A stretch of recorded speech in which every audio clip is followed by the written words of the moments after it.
a sua diversão trash, cara? O que você faz? Cara, eu falei de diversão trash aqui o tempo todo.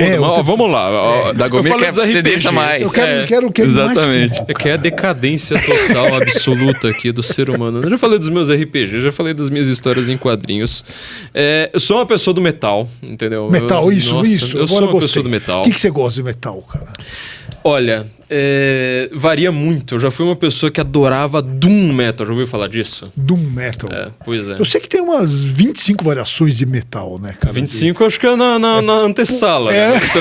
Você se afunda assim, é uma coisa... Doom Metal, cara. Minha alma gótica, assim. Porque eram músicas muito pesadas e muito lentas. Então aquela coisa bem arrastada, assim, sabe? Lenta. Eu falo, tá bom, né? Tipo, apaga a luz e ouça aquilo ali, sei lá, imagine se você num cemitério na Escandinávia, deve ser mais ou menos essa a sensação que eu consigo descrever em palavras, né?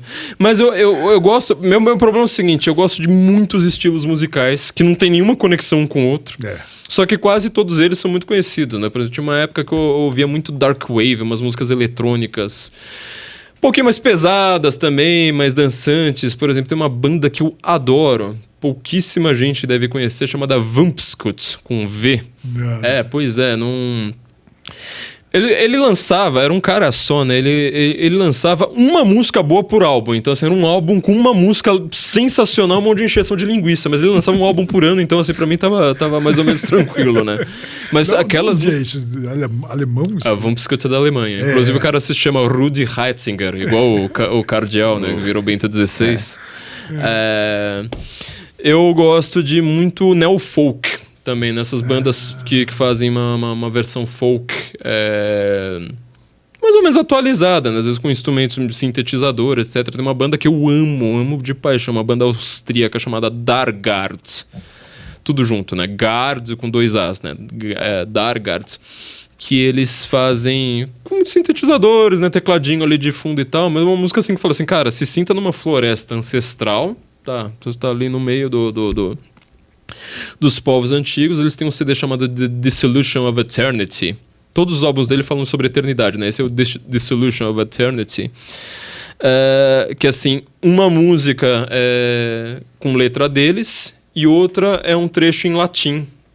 Sempre intercalado, né? Uma em inglês deles, outra em latim, com um trecho do Virgílio. Então eles vão pegando assim... Esse é o trash dele, hein? Esse é o trash. Não vai dar comigo. Não deu. Não vai. Tá bom, então... Não, mas olha só, pegando carona aí, tem uma banda... Virgílio. Tem uma banda que o Flávio gosta muito. Os Beatles. Então eu queria que você dissesse por que você legal, gosta dos cara. Beatles. Pô, Ele odeia os Beatles. Eu acho os Beatles um porre. Eu acho os Beatles mesmo? assim...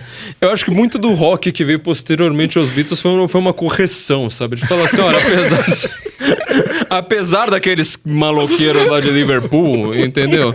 Aquele corte de cabelo, mas como vocês levaram aquilo ali a sério, né?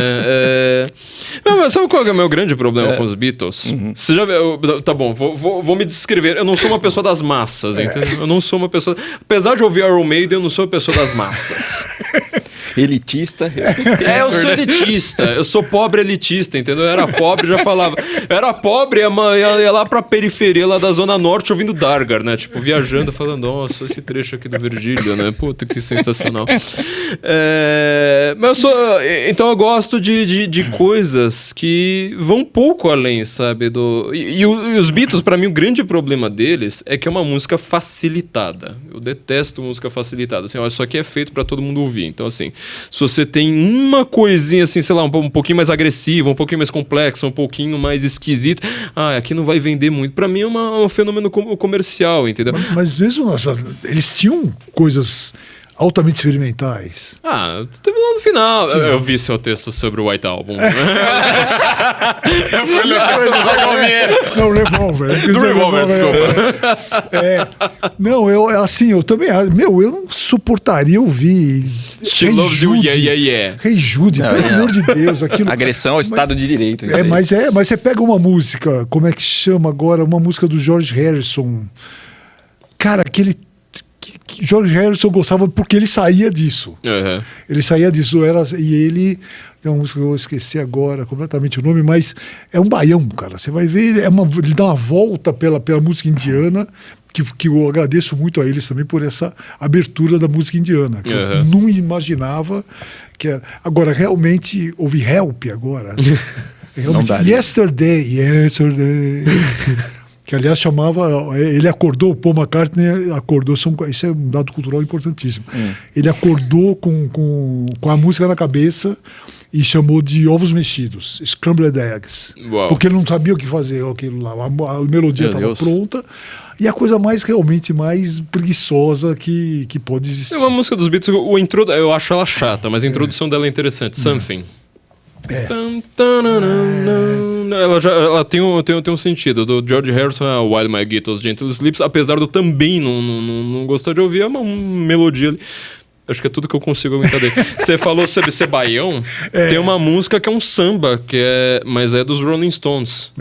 Que é a mais famosa deles. O Sympathy for the Devil. Sympathy for the Devil, que ele falou que ele foi pro São Tomé das Letras. Meu Deus. Não, ele fez em Matão. Matão? Matão. Isso aí eu sei porque eu escrevi sobre isso. Fui fundo. Ele estava em Matão. Interior de São Paulo, né? E viu, me parece, agora eu não vou me lembrar disso, mas me parece que o Mick Jagger viu uma sessão de macumba. E ali ele ligou, ele fez, que é uma das que eu gosto mais também. Mas Rolling Stones, o meu disco favorito é o Their Satanic Majesty's Request. Que todo mundo odeia. Todo mundo odeia. Eles odeiam. Isso aí é uma porcaria. A gente fez. Que eu mais gosto, que eu mais ouço, eu acho refinadíssimo, assim, sabe? Eu também, o Rolling Stones é um que, quando dá pra ser aquele tati-bitati, aquela coisa, Eu vou falar uma coisa que eu já falei, que deveria ser polêmica, mas quando eu falo, nunca gerou polêmica. Eu acho que 95% do nosso gosto musical é o que a gente ouvia na infância. Sem dúvida. 5% é o que resta pro seu bom gosto. Entendeu? Deve ter um pouco disso. Porque tem, claro que tem. Não acho nem que, não sei se é infância, mas tem um período da pré-adolescência. Pré-adolescência acho que é o período principal. Nossa, que eu tive sorte, né? Impregna, exato. Ouvir jazz. Não existe mais nada além de jazz. Aí comecei a ouvir clássico também. Eu tive essa sorte. E o Beatles eu resisti também. Falando, isso aí eu não tô... Né? Mas aí me fez bem. Me fez bem. Eu vejo que quem não teve essa chance na pré-adolescência vira... Eu perdi essa chance de gostar de Beatles. A gente tá vendo? Você vê como ele tá triste agora. Ele tá super triste. Ele não tá se contendo. Ele não consegue. Eu não consigo suportar o meu próprio ser. O peso do meu corpo e da minha matéria neste mundo. Isso eu acho não gosta de Beatles. Uma questão muito importante em matéria de música é você não se fechar, né, cara? Sim. Não se fechar. Eu sou autoconsumidor de streaming. Assino três, porque tem um detalhe que eu gosto mais, eu tenho uma qualidade de som, e realmente como você volta pro berço, né? Você tá lá, volta pro berço, volta para aquele disco que você ouviu 8.000 vezes. Exatamente. Aí você fala, não, chega, agora tá na hora de abrir a cabeça, né? De você... Sem contar a sensação maravilhosa que eu tô tendo nos últimos meses, que eu voltei a fazer isso, que eu peguei as minhas músicas de quando eu via, quando eu tinha lá meus 16 anos, e você esqueceu. Cara, que delícia! Nossa, putz, é uma sensação maravilhosa. Você que é jovem, você ainda não teve a chance de acontecer. Espera você ficar velho, aí você vai achar umas trecheiras assim que você ouvia que eram horrorosas. Mas você fala, nossa, mas isso aqui foi um impacto pra mim muito grande. Então tem isso. Eu comecei a... Por exemplo, tinha alguns estilos musicais que eu sempre falei assim, algum dia eu vou gostar e eu não consigo gostar ainda. Pra mim, o caso supremo foi o blues. Eu tentei gostar de blues 1000 vezes na minha vida. Nunca foi? Cara, eu não ouvia. Sabe um cara... Por exemplo, Stevie Ray Vaughan. Pô, paradigmático, né? Você ouve aquilo ali a primeira vez e fala, nossa... Mas assim, eu ouvia e falava assim, eu entendi que o cara é bom. Mas não me desce, assim, sabe? Eu passava 1, 2 anos, ia lá, tentava de novo, falava assim, eu entendi um pouquinho melhor, mas ainda não me desce. Até que teve aquele momento que eu ouvi aquele álbum, eu falei, caramba, cara. Ouvir aquele Riviera Paradise. Meu Deus do céu, que música que é aquela, sabe? Uma música assim, na hora que termina, que ele tem um solo de guitarra e um solo de teclado, um conversando com o outro, assim. Na hora que para aquele negócio, eu falo assim, gente, precisa aplaudir isso aqui, sabe? Eu tava quase ouvindo, eu falei, que foi isso que eu acabei de ouvir, cara? Engraçado que blues eu gosto de raiz, cara. Eu gosto daqueles... De negão mesmo. Aquele que gravado numa sala de hotel, como o Robert Johnson e tal. Sala de hotel ainda era chique, né? Era chique, porque as descrições eram falar, né? A cold night, the ground was cold and the night was dark, sabe? Os caras falavam assim, não, eu tô aqui numa rodoviária, parei aqui no banheiro e teve uma fase desse início do blues, início não, né? Porque foi uma evolução e tal, mas que era altamente pornô, era muito engraçado. Era muito engraçado. Você via mulheres cantando, em 1920, cantando coisas do tipo a salsicha do meu homem, não sei o quê, entendeu? E os caras ali, é tudo com... corte da Gomir Marquez, salsicha do meu homem. Você quer saber uma coisa que é super pornô? Parece o MC Catra. MC Catra. Lendário, Mr. Catra, aquele. Mr. Catra, desculpa. Isso. O cancioneiro medieval, que é um exemplo.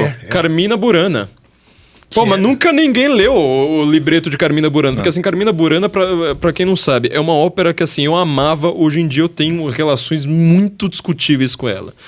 Primeiro lugar, porque o Carl Orff, ele só fez na prática a primeira música e a segunda. O resto é tudo revisão de coisas que já existiam. E a versão dele não é a melhor. Quando você vai procurar música por música, você acha facinho na internet versões melhores do que a do Carl Orff. Primeira, segunda música, realmente concordo. Oh, Fortuna, tá, maravilhoso, beleza.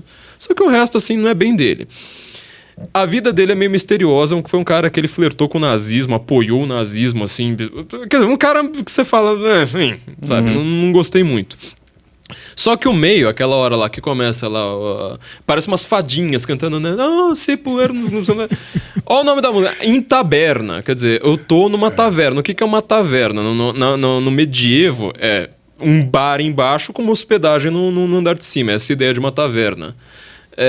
Então, quem frequenta a taverna? Para pra pensar, né? O cara que vai beber e vai dormir com as pessoas que estão ali já. Então, assim, é uma descrição, assim, é igual falar assim, sabe aquela música do Raimundos famosa? Então, exatamente o que você pensou. É mais ou menos essa ideia. Aí quando você vai ver, né? Tipo, olha, ele vai arrancar os laços da minha virgindade. Porque não sei, hoje eu tô aqui pra... Pera aí, meu filho, isso aqui não é uma música pra você, na Idade Média, ficar cantando pra sua avó, entendeu? E tinha muito, né, cara? Muito disso, cara. Era música popular, né? Tem um conjunto chamado Baltimore Consort, só de músicas renascentistas raras. Meu, tem vou procurar, hein? Muito legal, cara. E tem uma música que eu nunca esqueci, Pox O'Neill. Você fala, nossa, deve ser um negócio sobre romance. Começa com arroto, cara. Enorme. Cara, arroto. Pox O'Neill. E você fala, a gente vê, como a gente vê, né, a cultura, né, fala, se é do passado, é fino. É fino, nossa. Exatamente. Né, tem essa tendência. Fala, se é do passado... Que mais de compositor clássico que você gosta? De clássicos, meu compositor preferido que eu gosto assim de ouvir sem entendê-lo, algum dia eu gostaria assim, sabe, de estudar a obra dele muito a fundo, ainda mais que eu tenho relação pessoal por isso, é o Mahler.